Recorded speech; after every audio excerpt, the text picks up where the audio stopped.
What's up, guys? Welcome back. Now, before we ready up for our next match, we're gonna see what you guys and girls are saying over on Twitter. And earlier today, we asked you, which role do you think will be the most impactful in the LCS Summer split and why? And here's some of your answers. Our first tweet is from @Shanigan. Support. Ever since support started roaming and applying more vision, they're becoming crucial to snowballing lanes. Yeah, definitely. It's a trend we've seen over the last maybe 6 months to a year. A lot of support changes, new support champions, and even just weird shifts in meta, how we've seen Alistair come back. So there certainly is a lot of emphasis on the support role right now. I want to see more players pick up Bard, because then we see a real different shift here in the support meta, and I know Crepo's looking for the same thing. Yeah, definitely. Only seen one here in the LCS, EU LCS so far. Our second tweet is from @GameGhoul. It's clearly all about the jungle. Every game will be a race to clear camps, stack health, and come into lanes like a wrecking ball. But then we've seen, Nidalee's, Lee Sin's, and a lot of Evelyn's as well. Yeah, and it's been a bit hit and miss. Evelyn with her passive pressure on the game, some teams are using it well, some teams aren't, but I think that's going to be the key thing, is when you have players that are playing junglers like Evelyn, it's a team effort. It is a very impactful role, but if your team aren't winning, it's very difficult to jungle. All right, the last tweet is from @SaberWolf. EU has always been the promised land of mid laners and still is. The meta shifted focus to other lanes, but mid is still big. Something we've been talking about so much. Multi-threat teams are what it comes down to, but we have seen some mid laners really making their mark still here. First game of the day, Elements Giants, case in point. Yeah, case in point for sure. I mean, Pepinera looked great against Froggen, and Froggen in other games is looking great himself. I mean, that's the thing, is when you look down all 10 teams here, you can look at their mid laners and say they could have a great game, and some games you'll say, oh, maybe not so much this one. So there's a lot of impact, but it's also a very kind of 50-50 role right now. It's either dominate or get dominated for a lot of it. All right. Well, we appreciate you guys writing into us. If you got more to say, remember, there's always @LOL Esports and the hashtag LCS. We will always listen to you. Now, as we speak, SK and Origen are setting up on stage for their first clash of the summer split. Let's take a look at the lineup for SK Gaming on the blue side for this one. Freddy122, FLICKR and Fox, Candy Panda, and Rated, and their coach, Lukas Schenke. Now, the big change, of course, coming in here for SK Gaming is Candy Panda returning to that lineup. And even though they went 0-2, they did have a pretty good early game versus Fnatic, which we thought would be an incredibly hard game for them with a Bard Kalista, which is something that requires a lot of mechanics and a lot of communication. They did pretty well in the early game. They did do pretty well, and a lot of it was because of N-Rated and Sven Skeren. And one thing I wanted to kind of touch on right now is Sven kind of going back to the Nidalee, and it's interesting because it's something we're expecting now from the jungle role. We're seeing it in other regions as well. Now that we're getting a lot of Gragas bans, Rek'Sai bans, and Sejuani got nerfed, we're going to this A-class tier, and it's different for a lot of different junglers, and Sven Nidalee is clearly one of his jungle A-class picks. The problem with A-class picks is there's a reason they aren't completely dominant in the game, and we saw last week Sven getting caught out after the early game on his Nidalee, and junglers like Lee, like Nidalee, like Eve are going to be around, but they all have their weaknesses, and teams need to adapt to that because they're not the same as a Gragas and Rek'Sai, who at most points in the game are very strong. Yeah, definitely. He decides to play like a tank when he is not really a tank, when he could be picking a tank. Quite interesting point for you, because the question is then, if you say that those guys will be coming into the meta, the Nidalees of this world, into the A class, but if that's not something you're seeing at the landscape you're playing in, then should you jump the gun, or is that just a lack of adaptation? It's interesting because clearly Diamond Prox is going that route first. Volibear is clearly in, we just talked about, in his champion pool. It's interesting because, again, each one is going to have their different strengths and weaknesses. If, as a team, SK are playing very well with poke comps, with the Nidalee, and around that in scrims and in their practice, then by all means, I think the team should very well put themselves behind that. But if it's not working out, stick to what's working for just a meta as a whole, and look towards the picks the likes of Nunu. You put Azir in the middle lane, and just like a Lee Sin perhaps on Sven as well. We know he's played it before. Yeah, we'll see what they decide to go with in this one, because tall order, they're up against Origen in this one, and their lineup, of course, Soaz, Amazing, Expeke, Niels, Mithy, and their coach Leduc looking very strong in their LCS debut, and actually having the shortest game times as well, coming in and just getting off to great starts in all of these games. Yeah, and the big thing for the Origen lineup, sorry, I always get paranoid before I try and say it. I think we should just stop, just say it the way you want to. I'm just going to say Origin, I'm sorry. Oh, there are going to be people mad at me for that. But, you know, the thing about their debut in the first 2 games was they weren't just winning. They were crushing. Their average game time is so low. But just in general, Origen are performing so well in the early game. You look at their stats when it comes to towers and dragons taken down pre-15. It's just so good for them. But it's all because they've got solid pick and ban phase behind it. And it just Origen as a whole are looking like such a very well-rounded team. Yeah, glad you mentioned it. The picks and bans coming in there, willing to take risks with the Vayne into Sivir, and Niels, as we said, MVP, making that one count as well to great success. And another aspect of that bottom lane, Mithy with his Alistar seemed unbeatable. Yeah, I mean, I think that was one of the games where we noticed that Alistar in Europe specifically was like, oh, this is working very well. We'd obviously had a couple of other regions playing it already, but Mithy's certainly doing well in his return to the pro scene. But I think one of the most intriguing things about Origen has been how level-headed they've stayed throughout this entire kind of ordeal of, you know, getting back into the LCS, getting themselves on the big stage. We had them here for the interview, and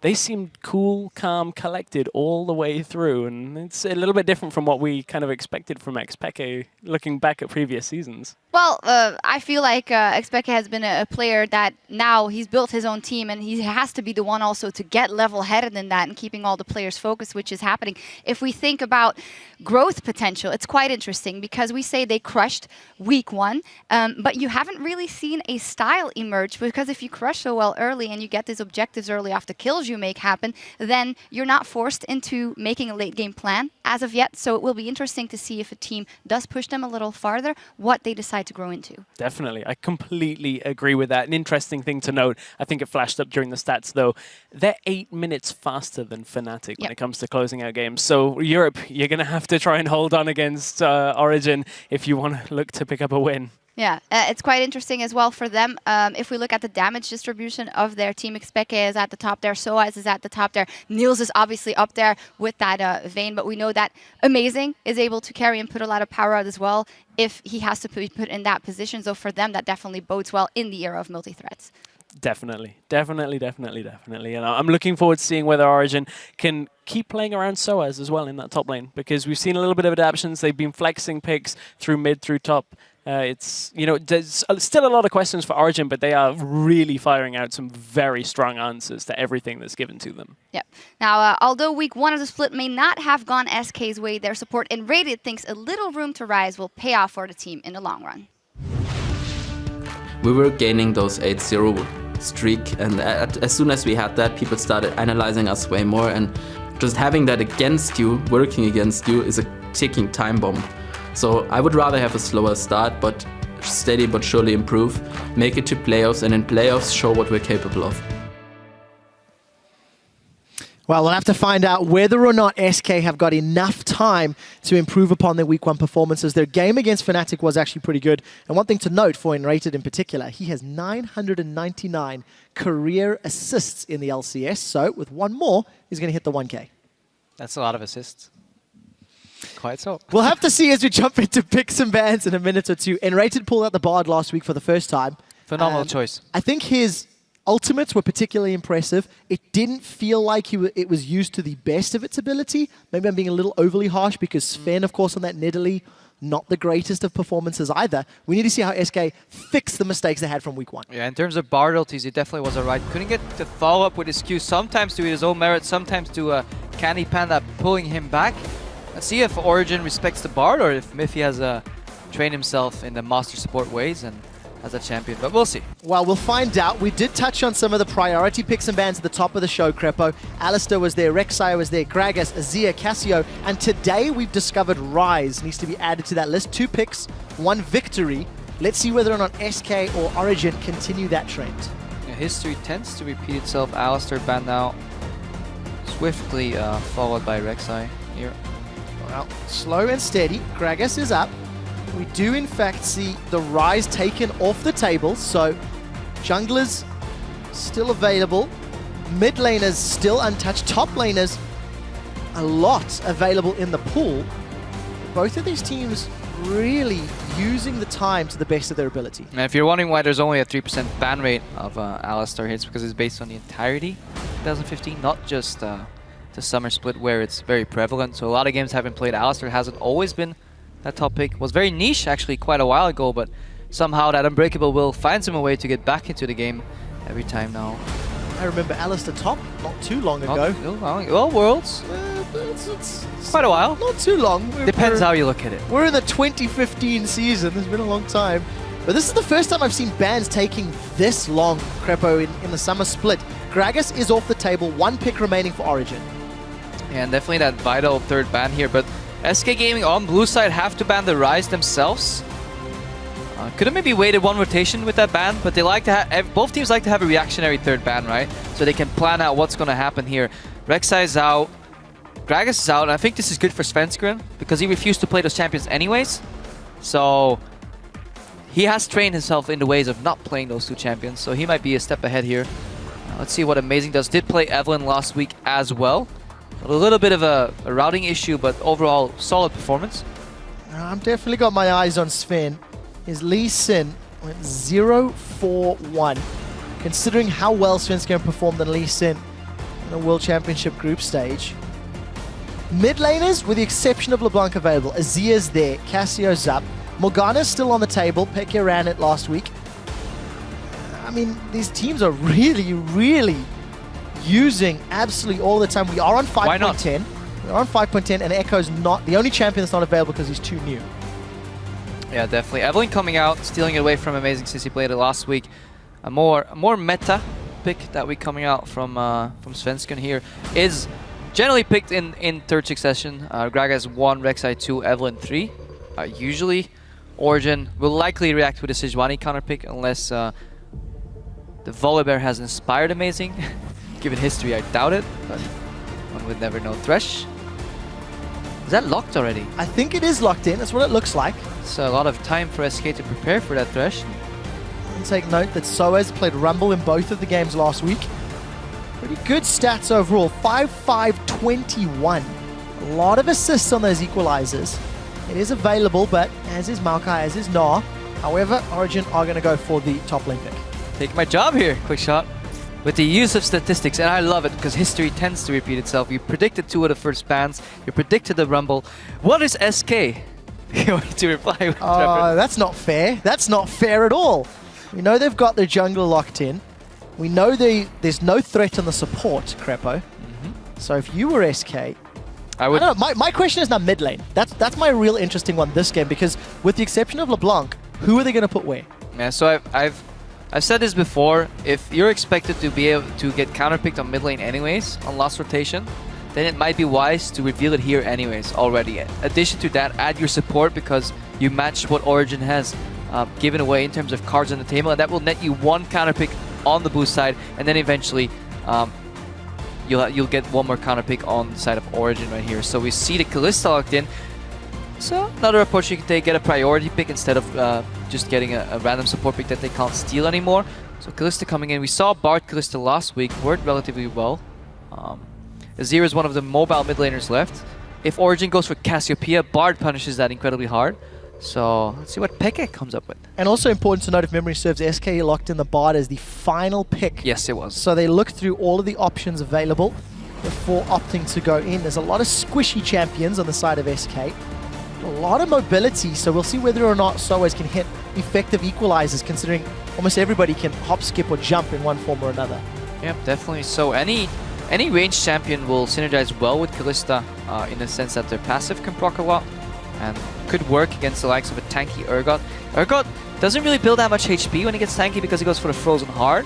Getting a raw percentual damage won't be as strong then because less HP, more armor stats, not as efficient. That's why Urgot generally likes to be picked into the Kalista as well. Matchup goes pretty even depending on the support's plays.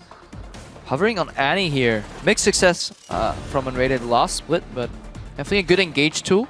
Able to punish Thresh, able to punish Urgot. Hasn't played it yet this split. As we said, the Bard we've touched on. As we said, the Alistair we've already talked about. Champion that Original leaving for final pick is going to be that mid laner, which is pretty standard when you're on that red side. We know they're coming up against Azir, and we've seen Cassio a couple of times. SK, 20 seconds left on the clock. This is going to be the longest pick and ban all day long. What flavor of team composition will they round out? We're looking for a top laner for Freddy and a support for Enrated. Nautilus killer style. I like that more. I think we need our tank opponent in SK's side right here. Evelyn, as said before, can't go on her own. If she has to be the one engaging the fights, not that good. She has to be able to flank. And if there's one target that can draw a lot of damage, survive for quite a while, Steve has shown it before, it is the Maokai. Hovering in the front line, buying enough time for Svenskeren to get that flank off on the Evelyn. Second or third tank component coming out here on Nautilus. He can play a little more aggressive than the usual Nautilus can because of Fate's Call, pulling him back. So we have a double threat composition with Azir going for the late game carry and Kalista doing the early game damage, unless obviously she gets rolling like she did last game. Well, we'll have to find out, because despite getting rolling last game, it still wasn't enough for SK. Fnatic were able to bounce back. Now, if memory serves, Froggen played Vlad into Azir in week 1, and that actually went very well. I like for it. Elements. Let's see if FLICKR decides to lock it in. I think this would be a nice pick to round out this composition. I was wondering what can supplement the Sejuani engage ulti. You know, what can you pile on top of that, on top of the equalizer to make it all work into an Azir? Vladimir sounds like a good pick because Froggen, when he played it into the Azir, yes, he got pushed in, but he managed to survive, sustain against the poke that Azir repetitively puts down, unless Origen gets done to them what they did last week, which is repeated ganks to counter that sustain, like they did against the Kassadin last week. Vladimir can also pull under Azir while he casts his ultimate and basically get to the other side of the fight and do a lot of damage. Azir is relatively squishy. He has a lot of peel, a lot of mobility, but he dies relatively quick if you can get on top of him. And that's why likely Peki opted for that Vladimir. So we do see the team compositions locked in, doing very different things, and also interesting to see where the tankiness comes from. From SK, it's the top and support primarily. From Origen, you could argue jungle and AD carry, but Vladimir is going to become difficult to kill as the game progresses and all of his tools of survivability. So team fights, I feel, are going to be very exciting once we get to them in the later stages of the game, Crepo. Interesting team comps, and again, different things. I think for Origen, more than SK, a different set of champions, a different style of play from what we saw last week. Yeah, and I wonder if we're going to see a lane swap, because it'll dictate how this game will end up being played out and what both teams will have as objectives, which carries are going to shine. If you get a lot of farm on the Rumble, he gets going. We saw Odawan get going without that much farm because he got a lot of kills. At the same time, Rumble operates very well on a low amount of farm. Has a really good level 6 spike regardless whether he has items or not. Maokai generally wants to get tanky, soak up a lot of damage because there's quite a lot of damage on the Origen side. There are tons of damage, I feel, from both of these respective sides. You can see the team comps on your screens, guys, for the 4th time today. Let us know on Twitter at LOL Esports. Hashtag OGWin if you believe in the newcomers of Origen, or hashtag SKWin as we load up onto the Rift. SK Gaming looking for their first victory in the summer split. And I'm hearing some Origen chants from the audience. A lot of fans. And you know, we talked about, I talked about on PTL last night, the expectations on these teams. And I felt coming into the split, Origen had a better setup to be the stronger team.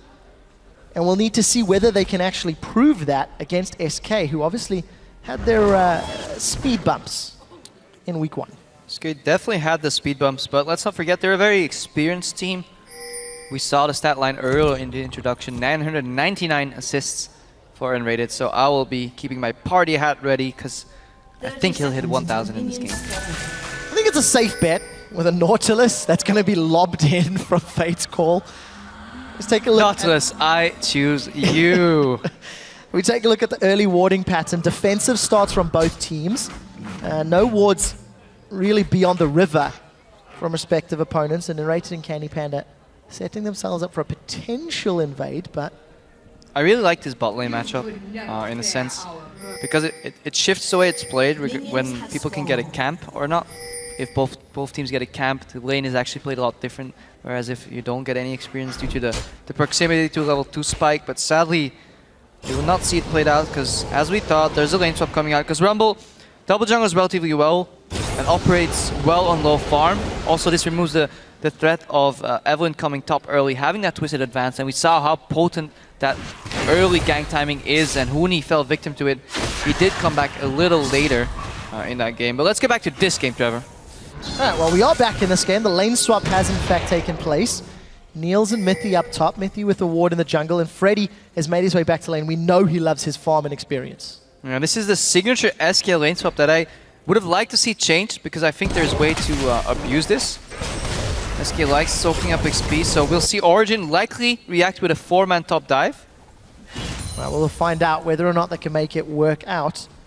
Multiple times in the spring split, I recall Freddy being punished for being greedy for CS, and we'll see if he's put himself in a similar position. I might be wrong here, because he was sapling farming. The lane started in a neutral state. A small camp was started, I believe, at least by Miffy on Thresh. Not quite sure, but the lane was in a neutral state. And then the saplings came in. Yes, you get the CS, but you push it backwards. And now Niels will be able to freeze. However, Freddy is still reaching experience. It's incredibly hard at Stretch to zone somebody out, especially without getting minion aggro. Svenskeren clearing the jungle on his own, so going lower. Whereas Amazing's getting help from Soas. Soas not opting to teleport bottom. The wave's already bounced. Interesting. Interesting indeed, Crepo. We'll have to see. Quite the peculiar case there, Watson. The game. It is fun to see Soas is still holding Amazing's hand. Obviously, the wave has not yet hit his tower. You can see Candy Panda alone in the bottom lane and rated with an early roam at middle. FLICKR with Ghost, Flash, level 3, so we should have access to Sanguine Pool. No, I wouldn't. Really going to be an easy top. I would have liked to see animated base and help Freddy out in the top lane, because he backed out from bottom and they know he's missing. FLICKR has the pool and the summoners, but it's unlikely that he'll die. Yes, he might blow some summoners. Yes, he may not blow some summoners. Got the Sanguine Pool on cooldown, so nothing really gained from that one. Freddy's smelling the gank to a very patterned play by both teams here. Once the supports start roaming, the gank is pretty obvious. Is Freddy gonna lose any experience here? We said this before. Lane swaps, there's a hidden stat you have to track, and that is the experience on which carries he goes, and more importantly, on which carries he goes not. So as did the jungle clear, is level 2 as well. Amazing is relatively a bit behind against Svenskeren. This is something we'll have to watch out for if this manifests itself. Other than that, the experience should be roughly equal. A slight edge on Candy Panda against Niels with it going in. Oh, Amazing has jumped in. This is a 3v3. Amazing forced to back away. Now we do see Niels and Mithy. They're still alive as they manage to get through the tri-bush. Svenskeren and Rates continue to chase. Soaz is using the teleport to get away from Kalista. Sven's going low, and Niels is on the board once again for Origen. Soaz is teleported in. He's got no assist, and we'll need to see if Origen can take the tower. Because what is the cost? But first blood, again, to the newcomers in the league. Very, very interesting how this played out. Yes, Soaz did not get an assist, but it was the zoning teleport. He came in, scared the backline in from joining the fight. Niels aggressively, that ignite from Miffy got Svenskeren low enough. Evelyn is quite squishy in the early game, and Niels, look at that. He picked up a blue buff, and this will facilitate the poke. Dredge line almost connects, and Rated does in fact join Freddy in the top lane. Do you even want that dredge lane to connect? I don't even know at this point. Svenskeren level 3, he got... So any experience lost on Origen's side quickly got turned around. Now they can zone Freddy. He's not going to touch too much farm because there's a distinct all-in potential. They do have teleport advantage. Let's see if they can use that to dive Soas, potentially on the bot lane. Well, we'll find out. Instead, Freddy's opting again to get up to the top lane. You touched back on into the freeze. The difference here between the lane freeze and who's getting XP. Amazing, marginally behind Svenskeren, but with the assist and some free time, he's actually pulled ahead. Soaz, on the other hand, is now the man that's hurting just a little. He is even on levels with Freddy, and he's got a solo lane to farm up along with Candy Panda. And while all that's going on, the mid laners continue to CS unabashed. Aggressive pink ward from Amazing there. They definitely want to prevent SK from pushing in that lane on the top lane and resetting it. Nautilus Maokai doesn't do all too well as a two-man laning phase because neither of them are ranged. Saplings have too much wave influence. At the same time, Kalista 1v1s beautifully into a rumble, especially with an experienced lead. And FLICKR is, as you said earlier, using a sustain to stay bang on even, and his tower is still at 95%. And that will be the turning point if Fox can whittle down this tower in the meanwhile. But it doesn't quite look like that. Origen, good start. Again, another strong performance out the gates. You know, Shox touched on the analyst desk. Origen is 2-0. They've got the shortest average game time. They had very convincing wins last week. We'll need to see if they can accelerate as quickly. They've got some champions that do need some time in the Vladimir and the Urgot and even the Sejuani in some places. But I feel their comp has got a fairly nice gradual curve. Now usually when you lane swap and you fall behind in levels as a support, you have to play relatively passive. But once you re-enter that lane with your AD carry that is Kalista, you still have the option to play aggressive due to Fate's Call, because you can get pulled back in every time. So that is a little nice interaction that you have there. You don't have your ultimate, you don't have the high levels, but you have the option to play aggressive because Fate Calls can potentially save you. Well, Freddy finally left the top lane looking for Pekka. Level 4 Maokai, the lane swap definitely working for Origen here. The main tank from SK is not that tanky. Definitely not, but eventually trees will grow and eventually they will get tanky. So let's see whether or not SK can play the long game. They've started themselves off the dragon. They have the numbers advantage in this half of the map. Origen not going to respond to this at all. You have to assume they know, because absolutely nobody's showing. But an early dragon here for SK Gaming. And Origen maybe pushing top lane. Yeah, Origen looking for the counter tower, but at the same time bot lane has a 4-man presence from SK Gaming. They might as well take a tower 2 and trade tower and dragon for tower. So we'll be seeing if Origen can pick up anything else here, or just an experience lead altogether. But yeah, Freddy didn't get any minions. Looking for some water in that river to grow to a mighty fine tree. We did catch a quick glimpse of Amazing stealing away the blue buff there from SK Gaming.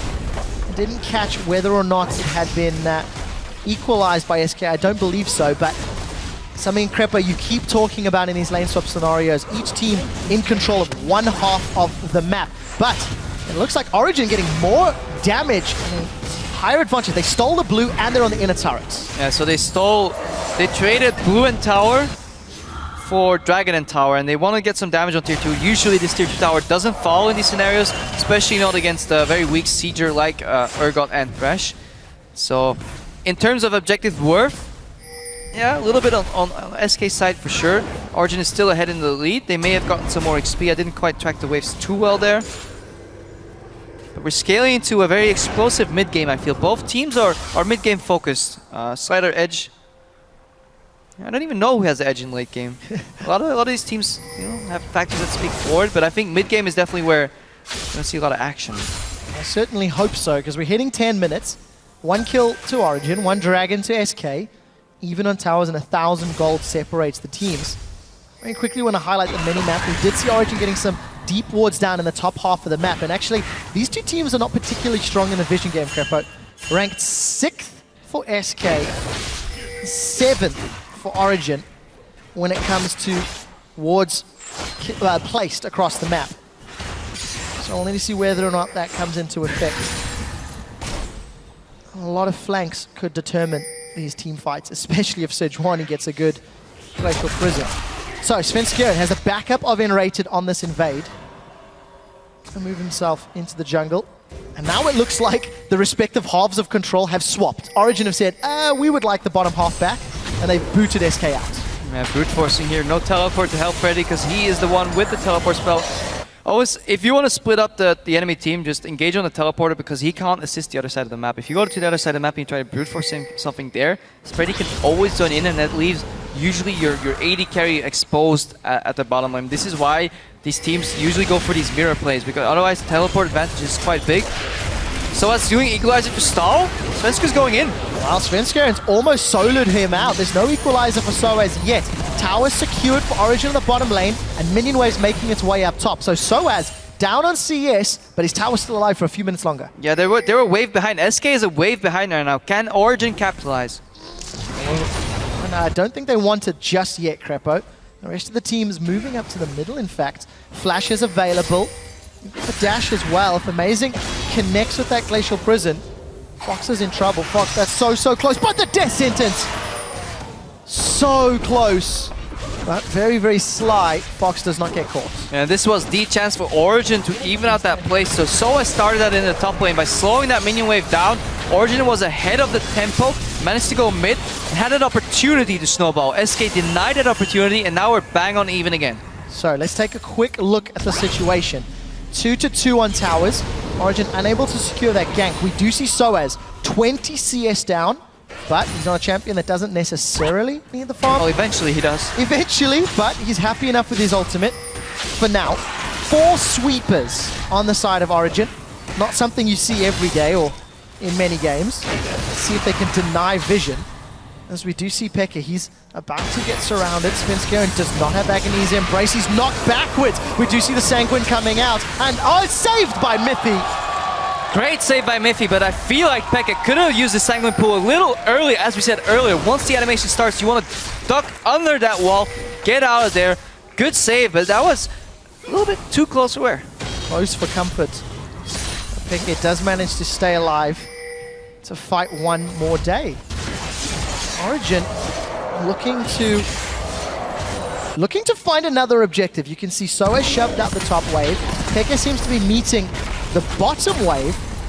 Origen have set their duo around the mid to top half of the map. Now, if I would just look at these lineups separately, not against each other, I would say both lineups are fantastic at controlling dragons. They want to fight around a dragon. They want to get the Maokai in with the E flank. Azir in the mid game, Kalista in the mid game has a good impact, but at the same time, when you run Equalizer, Sejuani ulti, you want to either dive towers or get a dragon. And it looks like diving towers indeed. Fox is going to get swapped backwards, but he throws himself away. He's still alive for a few seconds longer, and the prison snipes him from downtown. FLICKR is the next target, is amazing. Flashes forward. Now Enrated still looking for his 1000th assist, is yet to get on the board. Amazing now, in and amidst the chaos. Soaz hiding on the flanks as Miffy is knocked up by the mine. We do see the kill on the board here for Candy Panda, and Enrated is there with 1000 regular season assists, but it's Origen that come out in the better 1 for 3 in that mid lane tower dive. Yeah, not too many party hats on SK's side. That cake's gonna taste a little sour. While he picks up 1 assist, his team gives up 3 kills, and Origen extending their lead to 2,000 gold right now. Small gains, that's what it's all about here for Origen. Continue to carry the weight of the team. An amazing 2-1-2. I've not actually seen the Glacial Prison to snipe someone. I think that's a little high five that needs to be given to him. Yeah, that was a pretty good sniper kill there from Amazing, and he still did a lot in the fight. Usually you'd say he used his ulti to kill a low HP target, not that good. FLICKR gets caught here a little bit. And Miffy saves him again, but Freddy joins. follows all the way through. He eats a death sentence for his troubles as the Twisted Advance almost put him behind enemy lines. Dragon is up. Origen are not grouped effectively enough. And against a Kalista, you have to feel this is going to SK Gaming. Is in fact secured there by the Rend. Origen looking for the team fight. Death Sentence goes wide. There's no flash for Freddy.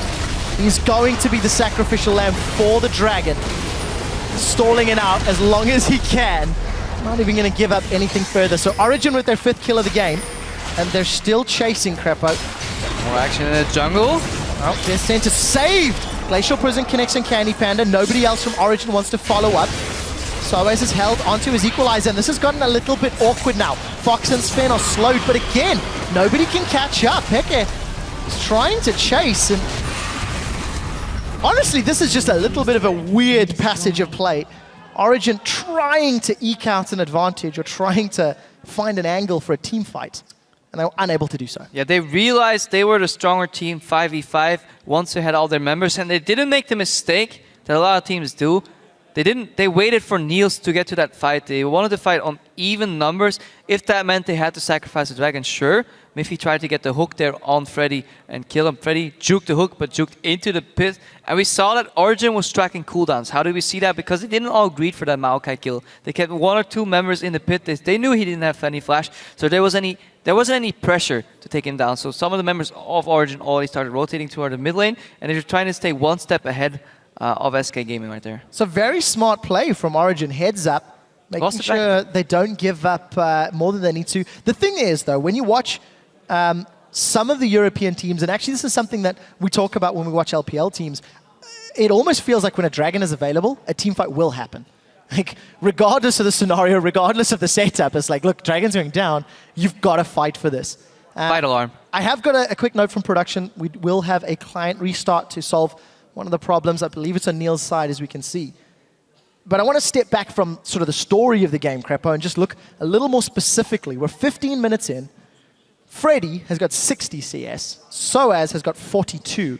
Even in a lane swap scenario, those are pretty low numbers at this stage in the game. considering how the swap played out, and obviously Origen being in the lead, it seems to be in favor of the newest LCS team.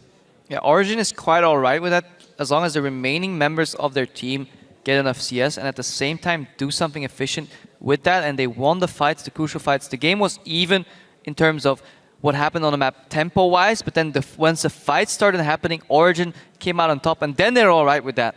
Because the reason these CS numbers are so low is because due to the way the game played out, these top laners always found themselves outnumbered in the lanes, had to back up. Remember that situation where Soaz was forced to use Equalizer just to clear a wave and then back up from the towers. So teams take 2 towers on one side, they switch it back up to the other side. And who is always the poor little sheep sent to defend those towers? Who do we send? Not our carry or in the bottom, not our carry in the mid lane, but the poor old top laners that just like the opportunity to play some League of Legends. And it does look like Soaz is going to get that opportunity. Eventually. Despite being down in CS, you can see the gold numbers there. Thank you, observers. Actually even. Thanks, of course, to the kill, the assist, and the additional tower sitting in his hands. Big, big difference between the junglers. 3,800 to 5,100. And then mostly even across the board. 600 odd gold in favor of Mythy. But again, it's a relatively small gold lead. 2,015 minutes. And the tempo of the game is very, very slow. I believe we do actually have a replay of Amazing Sejuani Ultimate. It might be the snipe. We'll find out when we pull that up onto your screen in a moment. And it's actually going to be the whole team fight. Hook initiate from Mythy is good. Next CC from Fox prevents him from using any abilities. Hiko's has to flash out. And yeah, Amazing opts to not help his team. He wants a glory. He wants that stat pad KDA. Then dashes on Svenskeren. And something I wanted to point out, Svenskeren has been dying a lot recently. Last week, if we recall, on his Nidalee as this fight plays out, you see how tanky Amazing already is. He's more tanky than Freddy at this point, or there's just more damage coming out on Origen side. But I really want to stress that Amazing hasn't quite had the impact that many people were predicting for him, because he was a fantastic jungler, but lately either he's not in sync with his team, he doesn't get the backup he feels he needs, but he's been dying a lot on his Nidalee game last week. He was clearing a lot of wards. That's one stat we had for him. I think he had by far the most wards cleared, but he paid the iron price for it sometimes. That's actually the wrong reference, but anyways, he died a lot in process. So, yeah, and I mean, 0-2-1 on Evelyn Svenskeren in this game, he needs to find his groove, I think. You know, when we were in the earlier stages of the year and early game junglers were a lot more impactful, Sven was still very, very relevant. It feels like as the game has progressed to the more mid to late game junglers in many ways, Sven is not necessarily adapting quite as heavily. Very quickly, I just want to touch on that replay before we move on. That was, of course, the kill. Candy Panda secured the 1,000th assist for N-rated. It says a lot that he's been playing in so many LCS games to have accrued 1,000 of anything. There's very few players that can add that sort of accomplishment under their belt. So props to N-rated for that. Yeah, that is a fantastic stat, not to be underestimated. It shows the longevity of his career. I went looking for mine and I wasn't even close, and had to call it quits after that one. There's a lot of fans in the audience. There's still some fans out there. Thank you, guys. But yeah, 1,000 is... Woo! Just go. Just let that sink in for a moment. It's fair. Deserved. Right. It's deserved. It's great to have you on the caster desk. I've had the pleasure of working with you on the analyst desk multiple shows, so that's nice. But I do want to touch on again. Nice. Once the camera's on, everybody's nice. we do have Niels. He has rejoined the game. The QA guys on stage are still looking into the problem, so we'll give you an update as soon as we get one from the production team. But yeah, 5-1. We should hopefully be jumping back into game. For Origen, this is a team that, again, we talked on expectations. There's a lot of people who believe they're going to make it to Worlds. And it was interesting to me hearing the players sort of sit and go, ooh, we've just got to take each game at a time, get to playoffs, then we'll try our hardest in playoffs. It's not the same bravado that we'd heard from certain players last year. Yeah, but you don't want to be that guy that comes in and says, hey guys, we're new to the LCS. Yes, of course we're aiming for Worlds. Championship points, who needs that? We're going to win this split. Because then, if it goes wrong, you get called out for it. Origen well on their way to do well. Let's not get too ahead of ourselves. They're doing great. They're doing fantastic. Looks like we're about to head back into game soonish as I get word from production that the bug's almost fixed. And yeah, can't wait for a fantastic game. Well, we will find out. And they actually repaused the game. Game 3 of 18. Game 3 of 18. So yes, it is very soon to be getting excited. And as I said, this is a problem with Neil's client, so the guys are looking into it. Now, earlier, I told you that I wasn't quite sure which team had the better late game, and I needed some time to think. Thankfully, I had some time to think, and I would actually give it to Origen. What speaks in favor for them? Oh, Okay, so this is tattoo. that is awesome. As a tattoo connoisseur, I think that is phenomenal. I like that. Not only League of Legends, is that a Squirtle in there? Yeah, Squirtle is Charmander up on top. A little bit of Where is poor Bulbasaur? Mario. Every time they forget him. Poor little Bulbasaur. Oh, well, let's go on with League of Legends right now. Back on topic. Yes. We were talking late game Origin team So- composition. What's spoken in favor of this late game is obviously Sejuani, fantastic teamfight late game. Vladimir, fantastic teamfight late game. Rumble, eventually he'll get items. Good in the late game, more of a mid-game champion, but does a lot of damage and has some CC components. What initially on first glance speaks against is that Urgot's short range, doesn't dish out too much damage. But let's not forget the passive. Minus 15% damage done by an enemy carry is big, and we saw it in the Rocket game. If these fights break down slower and go 1 for 1 for 1 for 1, especially since SK is only running a double threat composition with Azir and Kalista. Kalista rumored to fall off a little bit in the late game as well. If it goes late, Origen will likely have the better hand, or the upper hand rather, but we're back into game. So there we go, that TLDR. If this goes late, Origen should have the better hand. We'll see if that pans out. Just to give you guys an update, it was a minion HP bar related bug that Niels appears to have resolved, considering his last hitting quite effectively. Let's take stock. Origen in the middle lane. 4 champions at 16 minutes. 2,500 lead. They want this tower, but they need to deal with the wave clear of Fox's Azir and the incredibly short range of all of their champions. Yeah. Don't even get a single auto attack before they're forced to back away. Yeah, I think, but Origen, look at them. They try it one wave, doesn't work, they back off and they go for a plan B. Whereas as we saw, for example, Copenhagen Wolves last week spent a little bit too much time hammering on that mid lane tower. Side lanes are pushing. Candy Panda looking for some farm in the bot lane. He's still in a good position. 125 CS on him to finish that Bloodthirster first, like he did last week. Had a lot more kills though in his namesake last week. That's for sure. Managed to find Fnatic multiple times. And it looked like one more hit and that tower would have gone down. Pekka's thinking about it. He's got Ghost, he's got Flash. Come on, you can sneak in there and hit it and run away. I believe. I think Pekka is one patient man. It's not worth backdooring the middle tower, right? Not quite the hype you were looking for. No, not this time round, I'm afraid. But as you said, as long as Fox's Sand Soldiers are around. We just hit the tower. He cancelled the auto. Did he get it off, or was it just not enough damage? I didn't even know, Trev. Too soon. You know, I expected more of a former world champion. Thwarted by an outer turret. Look at Soas finally getting that juicy farm he was looking for. It took him a while. Just wants to get out. No, Soas. You let one die. Still down, 61 to 85. Oh, let's get himself a couple of those minions. Not the greatest All of them. accuracy. But Crepa, I do have to highlight, amazing. Has grabbed himself in early ages of the Legion. Love it.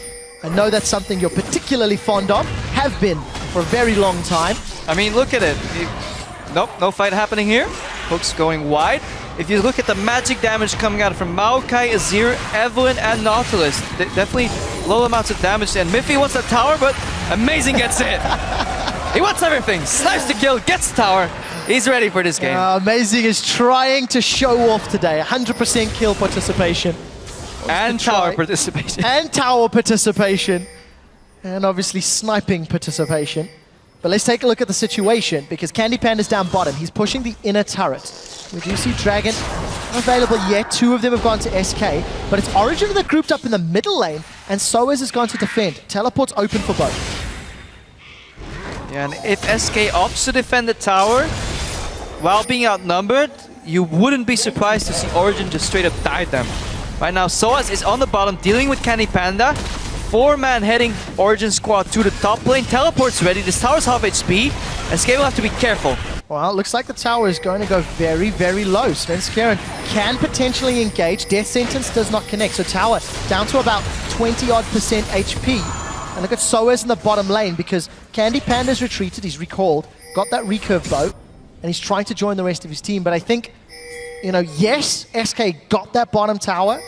They gave up a lot of vision and a lot of damage on that top inner turret. So advantage SK for the time being, but it is a matter of time before Origen pull the same move across the map. Yeah, and they're trying to stay one step ahead. Hook goes here on Freddy, no immediate follow-up. Miffy goes over though. He does. The boxes connected Sven as well as Freddy. And amazing connects with a two-man Glacial Prison. And Rayton has now joined the fight as he throws out the mine. It's going to knock up Origen, but it's just not enough to save Freddy's life. And SK Gaming give up 2 kills, walking through a jungle that truthfully is not their jungle. 20 minutes on the clock, and OG have a 4,000 gold lead. Yeah, Origen is staying one step ahead. They move to the weak side of the map, force SK to group their S5, then move to the mid lane, tell SK, hey, we're moving somewhere. Do you want to follow? Yes, if you do, we might be able to hook you, catch you out, engage on you. Beautiful Glacial Prison from Amazing coming out. Good follow-up, and Origen showing just how much damage there's in their team comp already. Yeah, the amount of assists across the board is so high. 6, Niels has been involved in 6 kills. Mithy similar, all 7 for Amazing. And you look at SK, they've got 1 kill on the board. That's it. They've luckily, however, secured the first 2 dragons. Yep. So if Origen are unable to contest, maybe SK can play for the late game and look for that 5th dragon counter. It's something they still have a long time to go before we get to that point. Now, Equalizer and Glacial Prison are still on cooldown. If SK is tracking this, they might be able to brute force something because they're less reliant on their ultimates, and they are a relatively shorter cooldown too. Vengeful Maelstrom and Fate's Call have low cooldown. I don't think Svenskrin even had the opportunity to use his ultimate as he got insta-git, but he's died 3 times now this match. And not looking too great for them.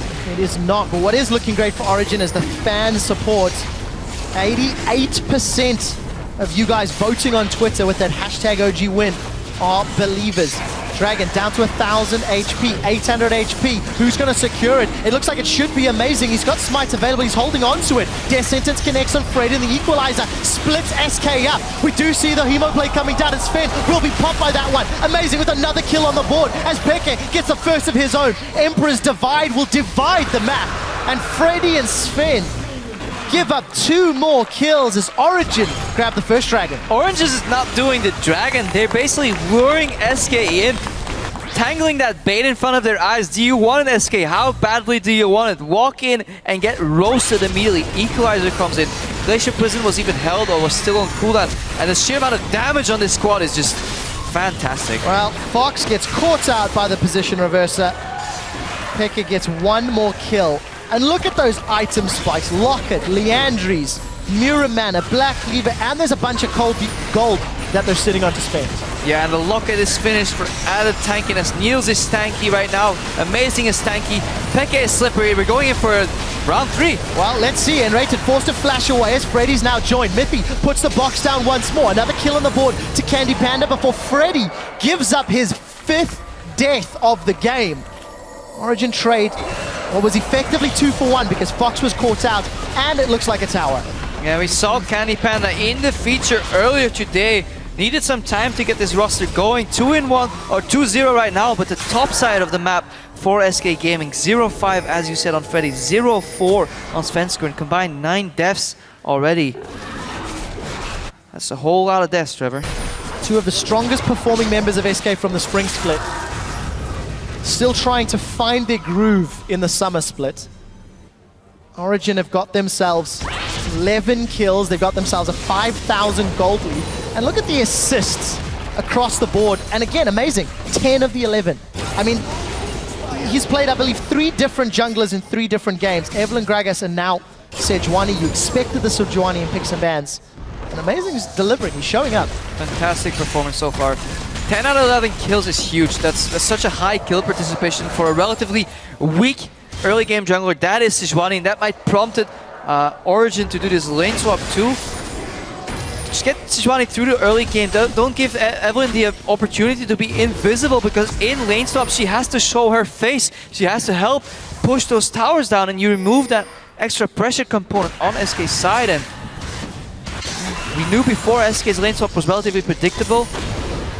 They stopped a bit of the aggression early. They came out somewhat even, but Origen, their macro play is impressive because they're They know when they're in too deep. They know when they have to back off. They know when they can't get that mid tower, can't get that top tower. They keep rotating until they find an opening and then they just go. With all the experience we're talking about in Rated, you're looking at FLICKR and Soaz, who've been playing since Season 1.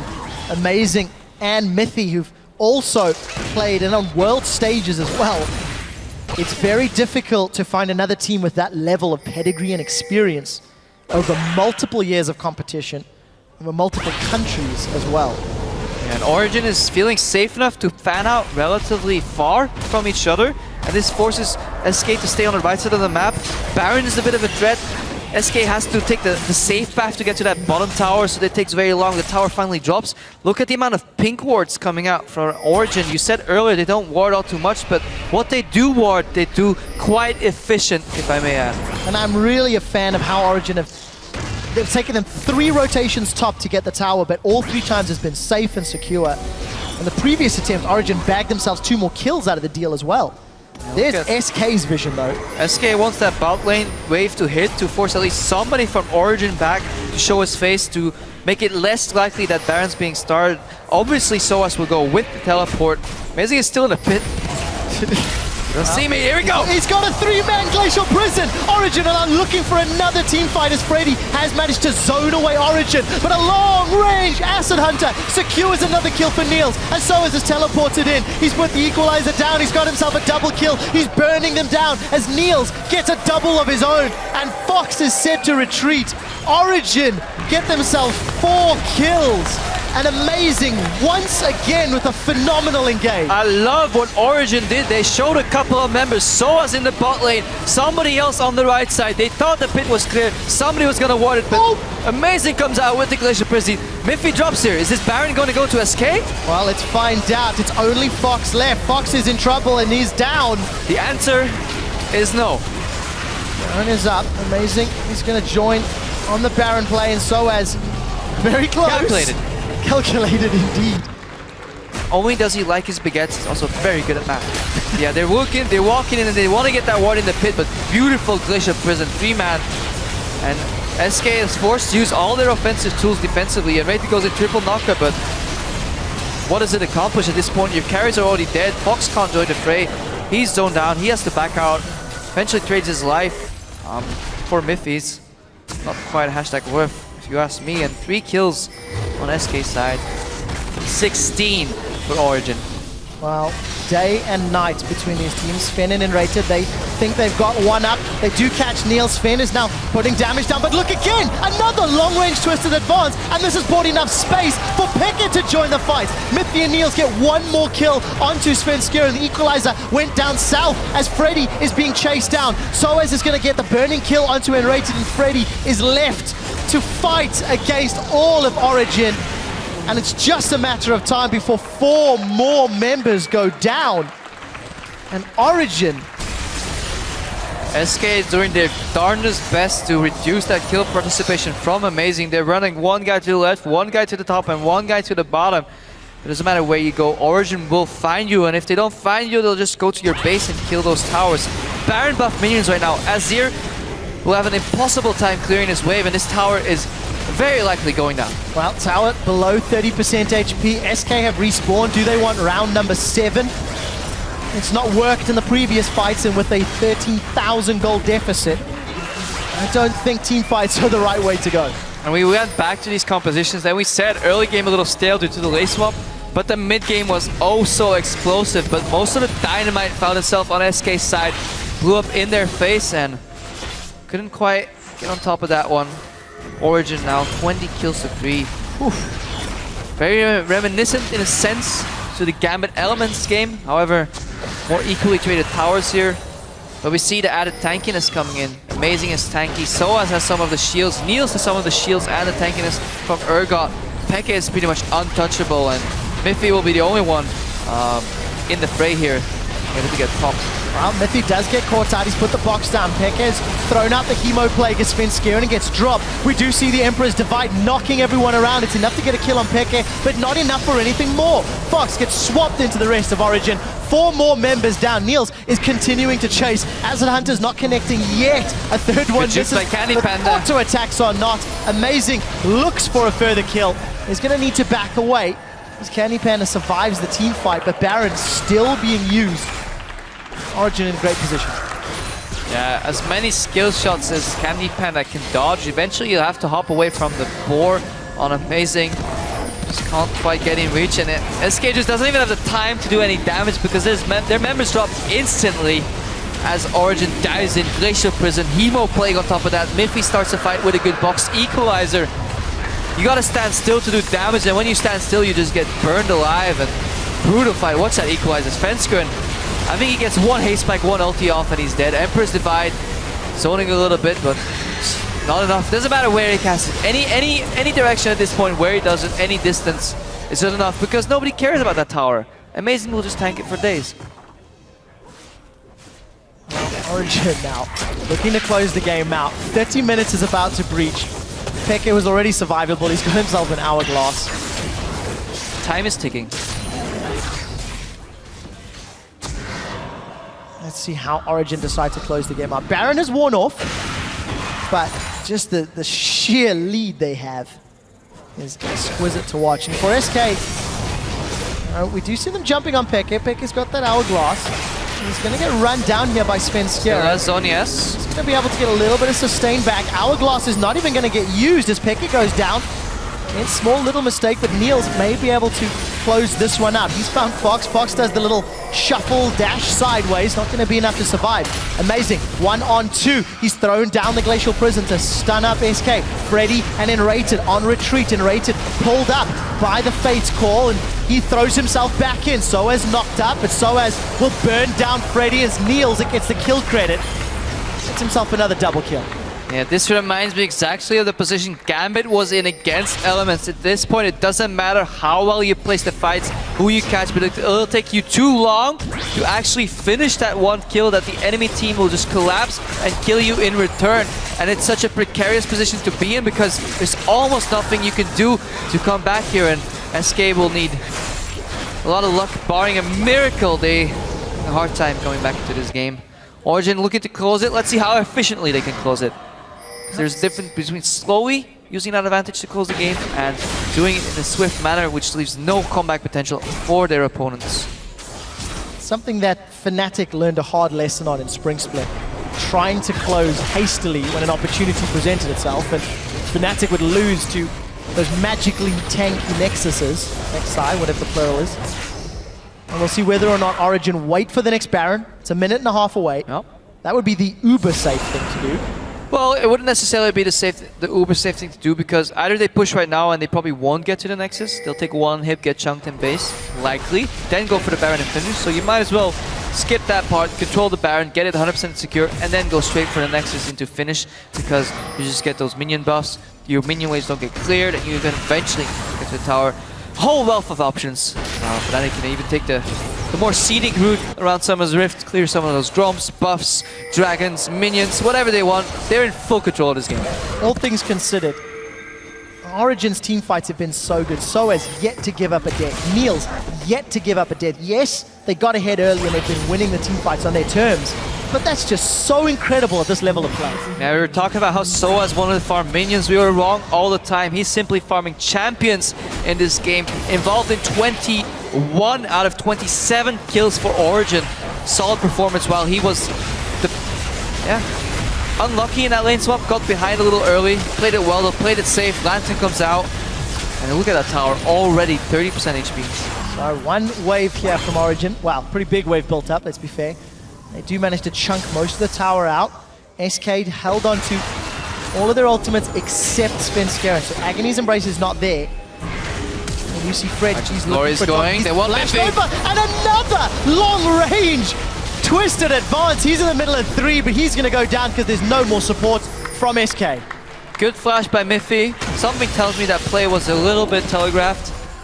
Usually when a Maokai storms at you, he's coming for the twisted advance. Flash is over, but desperate times call for desperate measures, and that's exactly what SK tried, because you have to remember that part of the map is fully dark for them. They're face checking into nothing, and here, nothing comes to bite them in the ass. And Origen are looking for more kills. FLICKR being chunked down from the Acid Hunters. Niels with another kill. Fox gets one into Mithy, but that simply doesn't matter. FLICKR is looking for Candy Panda. He's going to Hourglass, but Rend is still up, and Rend is not enough. Amazing gets himself a double kill to clean up the back end of the fight. And Origen are onto the Baron. And poor Miffy, in these long extended fights where people are face checking for vision, supports are usually the ones to drop because they're the least tanky. When teams get this far behind, they get very bloodthirsty to at least kill one guy on the team to save face, and Miffy is the one that falls. 0-2 and 25, sticking true to the support roots, not getting a kill. Fantastic performance, and Origen looking like a team that works well together. Very high kill participation across the board. They really like working together as a team to group up and win these fights, and just in the early game seem to have more of a macro game approach. Spike for that mid game, and fantastic. At this point, Origen should just look to close this game out because it has been painful for a while. And there's 15,000 gold down. RSK is the second set of Baron minions they need to deal with.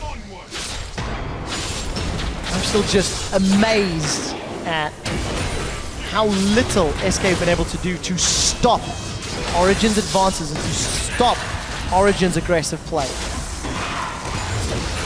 SK said they needed some time, but if this record keeps going this way, if games keep playing out this way, they might run out of time if they ever want to finish in a good spot for playoffs. And this is going to take us back to the original discussion before we got into picks and bans, Crep, about how expectations were that Origen was going to be very good and SK would need to adapt and learn. If this is the level that Origen is already at, it's fantastic, but it also shows you just how big the deficit is for SK Gaming, how much work they need to pay attention to. So, Mithy has thrown down the box. He's caught Freddy and he's thrown him backwards. I think the box was actually proc. Niels is left alone as FLICKR and Origen continue to fight. Freddy still alive. This is the longest he's been alive in a team fight in 30 minutes time. Niels is going to swap SK around as he gets focused down. Gets knocked out by the Emperor's Divide, and Sven gets the shutdown onto Niels at 12, 1, and 16. SK still alive as Origen have had the messiest team fight they have all game, but they've got such a big deficit to play with. Candy Panda gets another kill before being shut down by FLICKR, and Origen are actually retreating. This is a little bit messy as it's a 2-for-2, and the low health Baron up members of Origen are re-engaging on the inhibitor rather. Inhibitor turret number 2 is down, and Origen are on the way out. Yeah, very, very sloppy fight on both sides, and while we were saying SK is down, impressive fight nonetheless to be that far down and play this fight so carefully and dance on the edge of death here. They want a little more. Pool comes out, Twisted Device gets dodged. And the Lantern once again. Mithy always where he needs to be. Yeah, SK quite impressive to stay alive that long and dish out that much damage, but you just saw how far ahead Origen was. And let's see what goes wrong for Origen to not win this fight. They're engaging on the tank. Something about damage. Niels gets focused. FLICKR is Emo Plague doesn't quite connect. Fox kicks out. And Candy Panda, the one carry doing well for SK, is pretty much untouched. Gets swapped, flashes out. FLICKR cannot really get in. And Origen is getting kited, forced across some walls, and SK is using their base very well and the Emperor's Divide. But it's just too little, too late. They dodge so much damage. Really impressive fight by Candy Panda, but eventually he finds himself in the midst of the Origen lineup and drops. And if you look at our Pip Dragon being done, we have to go back a few minutes, Krempo, because we talked about how at like 31 minutes, Origen broken open the base, we're looking to finish. And we said how efficiently they were going to close. It was not the cleanest of decisions. Nope. It was not the best of decisions when it comes to finishing a game. Small little misstep from Origen, but when you've got such a massive lead, it's a little easier to make. Yeah, it does take 2 to tango. SK didn't yield. Keep fighting, keep going for this place. No surrender. Freddy's looking for a flank. Hovering there in the top, decides against it. To find an opening. Pink wards from Origen. They want to be relatively in the dark. I think that's fair what you say, of course, from SK. Never give up, never surrender. Just keep digging. Maybe Origen will make more mistakes, but we do see that's a lot of speed. They flung Fox in and he's down. He just gets obliterated. His HP melted like a hot knife through butter. 2 more kills for Niels. Freddy's pulled backwards. 1 for FLICKR and SOAS respectively. And that will be the game. Origen with the heavy rush on the final inhib. Yeah, wombo combo coming in. Mid lane a lot of minions, top lane a lot of minions. Nexus Tower is bleeding down, dropping like flies, and Origen, the crowd agrees. Origen open up the summer split, proving that they are the real deal. They are now 3-0 after destroying SK Gaming.